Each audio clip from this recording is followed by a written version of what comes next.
Hi folks, and welcome back to Physics with Captain Rod. We're going to talk about numbers 20 and 21 in your Unit 4 homework here. So let's see, number 20, let's talk about hot water. Average household of 4 uses between 28 and 56 gallons of water per day. I was a little surprised when I looked that up. A little bit more than I was expecting. I was expecting 15 to 25, but what we're going to do for this problem is assume 40 gallons per day, starting at 50 degrees Fahrenheit. So let's see, calculate the energy needed to raise the water temperature from 50 to 145. So first of all, convert these things to centigrades. Second, we're going to have to take that 40 gallons and figure out how many kilograms that is. You can look up a conversion between, you can probably look up a how many kilograms per gallon type of thing.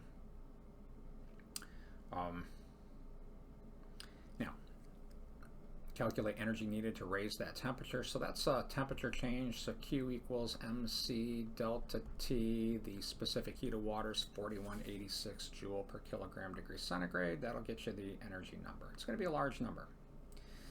Calculate the electrical cost, assuming an electric heater and 100% efficiency. So once you have this number in joules, we either need to convert that to kilowatt hour to apply our cost here, or we can convert this to joules. Doesn't really matter which. The conversion factor between them is this, right? 1 kilowatt hour, I always say you can take it at face value, is 1,000 times a watt, which is a joule per second, times an hour, which is 3,600 seconds. That works out to 3.6 million joules. So that should get you enough to do that. Calculate the cost to heat that water with propane, assuming 70% efficiency and $2 a gallon. So the first thing you're going to have to do is look up how many joules per gallon of propane. Now when you look that up, you may get something like, you may have a hard time finding joules directly. You might get something like BTUs, which stands for British Thermal Units. If you get that, then just look up a conversion factor between BTUs and joules. And then you can get a cost per joule. You can get that down to a $1 per joule number. Now, the heater though here is only 70% efficiency. So what that means is basically your heat out, or the energy you're going to get out, is 0.7 times your energy in. So whatever number you get from B, that's going to be this value right there. And that's going to calculate this. That's how much energy you're going to have to consume, if you will, with the heater. Then you can apply your price tag to it to see what that costs for propane use. All right, let's talk about number 21. Let's see.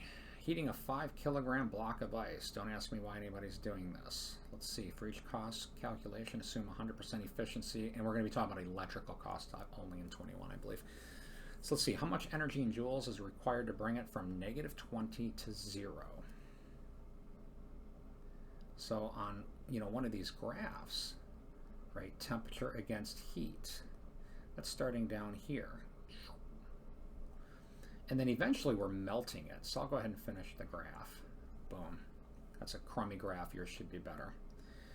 So the first part of this, let's see, is just an MC delta T calculation for bringing the ice from -20 to 0. Make sure you use the specific heat of ice, not water. They are drastically different. The specific heat of ice is roughly half that of water. Then once you have a number in joules, you can use this, and just like the previous problem, you got to be consistent with units. Convert the joule to kilowatt hour, or get this into cents per joule or something like that. Okay, now to melt the block. So that's a phase change. So the heat required to melt it is the mass of the block times the latent, times the latent heat of fusion. I'll let you look that up if you don't know that, what that value is. Then how much to bring it from 0 to 100 C. So that's going to be another MC delta T term. However, this is now liquid water, 4,186 joule per kilogram degree centigrade. And again, calculating electrical costs. To boil it off, that's a phase change. Mass times the latent heat of vaporization. Look that up.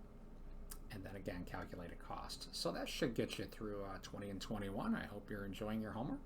Have a great day.